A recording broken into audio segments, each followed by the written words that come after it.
Hi, Hafsa. Thank you so much for joining the Foghorn Podcast. Delighted to have you here today. Thank you so much for having me. Thank you. And what would you like to share with us today? So one key event that happened back when I think I was 17 was my decision to take the next step after high school ended and to apply to a college. And at this time, I was back home in Pakistan, in my home city of Lahore. That's where I had stayed for almost all my life. And the plan originally, because we always have so many plans, growing up about what we want to do and where we want to go, the plan was always to stay in Pakistan, pursue a degree in dentistry and become a dentist. So that was very much, planned out. I had an exact idea of which colleges I was going to apply to back home and what I wanted to do with the next 5, 10, and 15 years of my life. Wow. Come senior year of high school and change happened, and it was that period of transition where not only the environment around me were changing, with people graduating, with my friends leaving, with people applying to various colleges and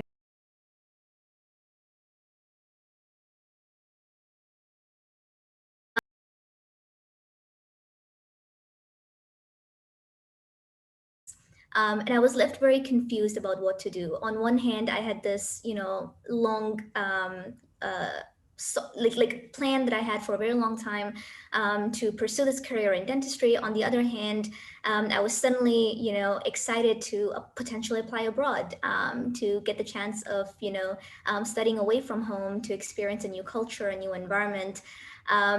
But the thought of doing that and the thought of, getting out of my safety net was a very overwhelming one. And it was also particularly difficult because no one in my family had done that before, to study, away from home for their undergraduate. And so there was a lot of uncertainty between what I, thought I had wanted for so long, and the exciting new potential of pursuing something which could just change the course of my life if I did Wow. decide to go ahead with it. That sounds like a very big thing. And can you describe the feelings that you were experiencing during that time? To be honest with you, it was a bit of a roller coaster, and like a concoction of so many different things. There were, of course, positive feelings like excitement, curiosity at what would happen if I did get accepted to some college abroad. Disclaimer, it was here at NYU in Abu Dhabi. And just also, happiness at the fact that I could, do things like traveling, which I had long dreamt of but hadn't had a chance to do back home. But at the same time, those positive feelings were intermixed with some not so positive ones. There was certainly a great deal of anxiety at trying out something new, at stepping outside of my comfort zone, of taking risk. And as human beings, we're not necessarily programmed to take risks. We're very risk averse as a species. So I think all of that just, kicked in.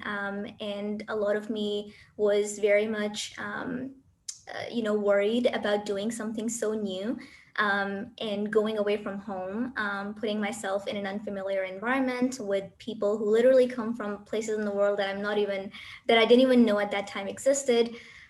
So it was an anxiety and concern, but also excitement and curiosity, and joy, and above all, just the uncertainty of it all.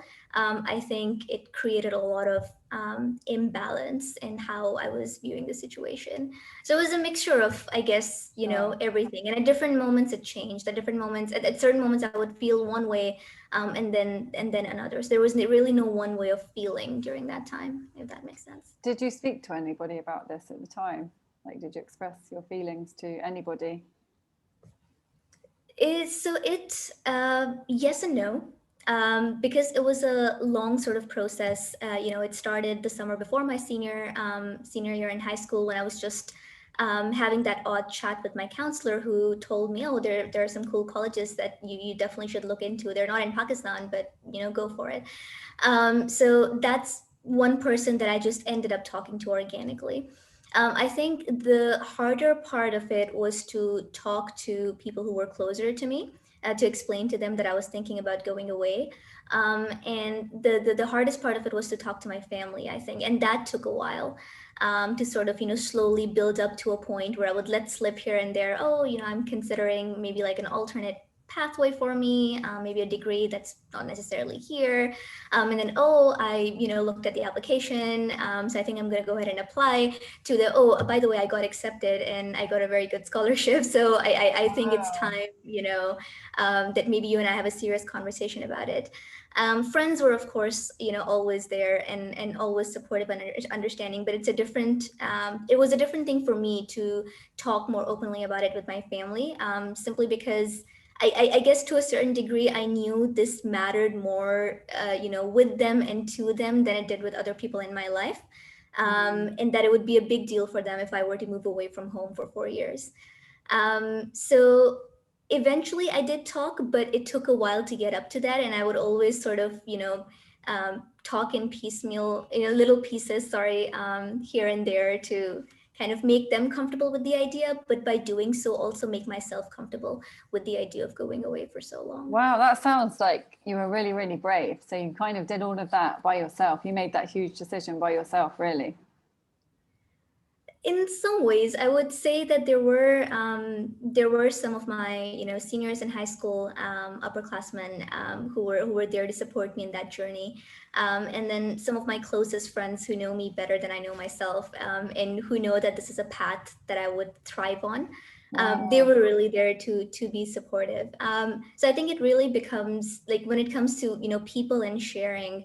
Just what helped me was being surrounded by people who I knew would listen, but who I knew would push me to do something I wouldn't push myself to do, even though it would be good for me.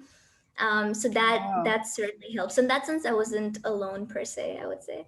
And so what was stopping you telling your parents? Did you feel like they would be like not disappointed, but upset that you wouldn't be spending as much time with them? Is that... Part of it was that I think part of it was also just the fact that I'm a person who likes to stick to plans, and I know they view me as that person as well. And so I just wanted to make sure that they didn't think I was doing something super rash or not thought out, which I mean, in retrospect, it wasn't the case. In retrospect, it seems like I was building up to a point in terms of my portfolio, my extracurriculars, and so on to attend a liberal arts, college and to get that sort of a degree instead of a very technical, dental one. But in that moment, I just wanted to make sure that they knew that I was making a good decision for myself, and that it wouldn't, backfire. And just that, I think, took a lot of time and patience to get to a point where I would openly talk to them about that. Wow. So you didn't actually talk to them until like you'd been accepted and everything was underway? I did not talk to them about sort of, I didn't let on how much I really wanted to go until I got accepted, yes. So I did mention that, I was applying, but I always sort of mentioned it as an offhand thing that, like US applications are just due before the dental ones. So I'm just gonna take advantage of this timeline and so on. So I didn't let on how strongly I wanted this until I was certain that I would get to go. Yeah. Wow. And how did it go? How did they react? A mixture of feelings. I think they were definitely very proud of it, and proud of the fact that, I had this accomplishment under my belt. I think I didn't understand this at that time, but I know that they were trying to mask their own, shock and perhaps like sadness, quote unquote, losing me. I mean, not really, but you have to understand that for somebody who, lived together with their parents for 17, 18 years of their lives, it was a big step moving away. Even though I'm from Pakistan, I'm currently in the UAE, it's like a 3-hour flight. It's not the biggest, time difference or anything of that sort, but it's still huge enough.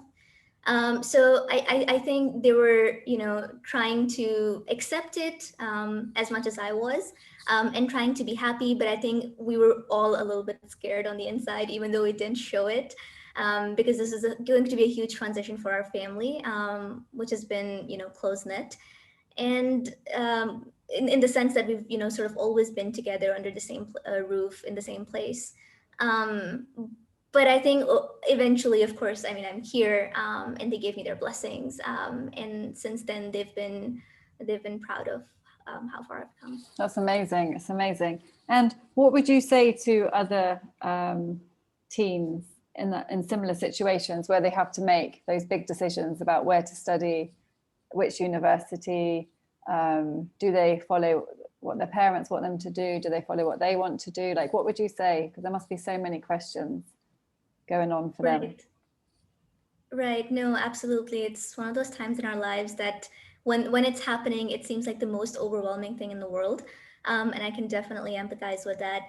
I think the first step is just, acknowledging that it's not an easy decision to make, or it's not even an easy thing to think about, and giving yourself that space to, really be patient with yourself, and think things through, and know that you don't have to rush into, suddenly just making a decision. So being patient with yourself and giving yourself time as you navigate this difficult period, I think, is important. The second thing that I would say is, and this took me longer to figure out than it should have really, but that you're not making this decision, or you're not embarking on this journey alone. And there are various ways, and various sources where you can, seek help. It doesn't have to be parents or family members, but if it is, then that's amazing. It can be, college counselors, or an adult in your life that you are close with, who understands you, who will talk to you without necessarily imposing their own judgment. It could be a friend, it could be a neighbor. I mean, if it could be your dog or your pet, if talking to them helps you. But just letting it out, and knowing that, you should try and find ways to talk things out with people, and especially people who you think know you, so that they can help you make the best decision for yourself. So those would be my two things: being patient with yourself, and also, talking to people and finding support. Wow, that's amazing. And when you were dealing with the overwhelm of, so you would say just talking about that as well would help, talking about how you're feeling. Like, did you actually talk about how you were feeling as well? Other than, obviously, you were talking about the decision you were making, but yeah, did you discuss the feelings as well that you were experiencing? That's a very good question. I'm almost ashamed to admit that I talked, I've always been the sort of person who's talked in practicalities, and who's been very, sort of matter of fact about things.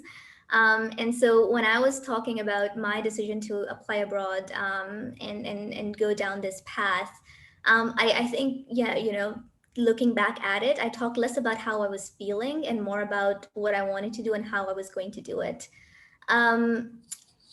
In retrospect, it would have helped to, speak about my emotional views, and or my emotions in on the matter as well, just to sort of make sure that the technicalities and the logistics were matched equally as they should be, with how we're feeling on the inside. So I didn't do as much of it as I should have, but I think since then I've learned that when it comes to making decisions like these in life, it's important, for the logistics to go hand in hand with how you're feeling on the inside. Yeah, that's a good thing to reflect on, actually. Wow, but it's amazing anyway. And however you did it, it worked out. It worked out well in the end. So I think we all have our way, don't we, of doing it absolutely did, yeah.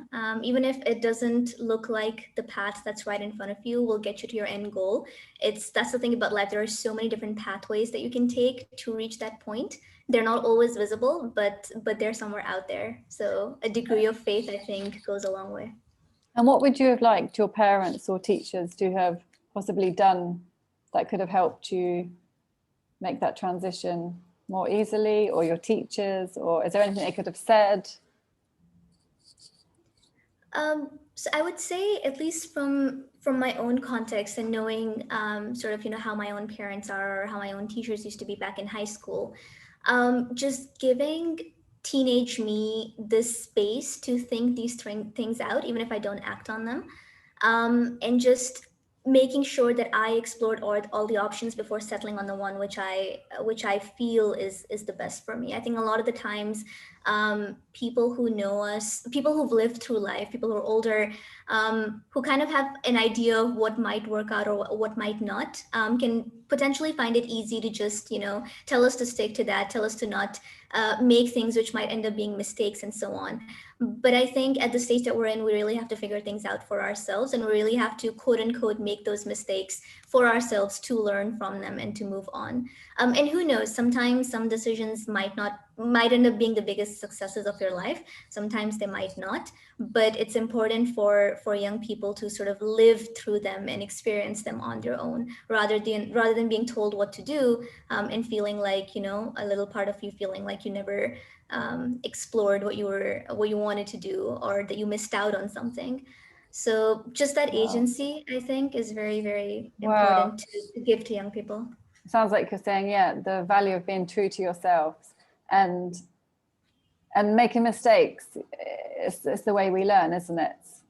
And like, as we say in coaching, we say celebrate our mistakes, because if you're not making mistakes, you're not trying anything new. So we do say that in coaching. But no, thank you so much. And is there anything else you would like to say before we finish to any teens out there?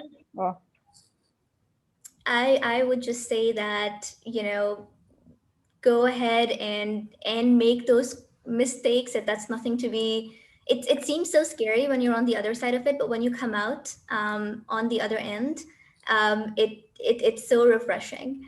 Knowing that you went through that experience, and even if it didn't work out, at least if you're talking about sort of what to study or what to do career-wise or what have you, at least that's one option that you can for sure say you tried out, it didn't work out, and now you're beyond that. So that process of elimination, it's hard to go through it. Sometimes very, very tough to go through it, but it can be very heartening when you come out on the other side, knowing that you tried things out, you took that risk, and you're better off either with it or without it. Wow, thank you so much, Hafsa. I'm sure teens listening to this will really benefit from your experiences and your wisdom, and you're inspiring. And thank you so much for sharing that with us today. Absolutely. Thank you for the opportunity. It makes me feel old now, but nonetheless, don't say that. Do not say that. If you're old, then I don't know what that makes me. Thank you, Jasmine. Thank you so much. Thank you so much. Thank you.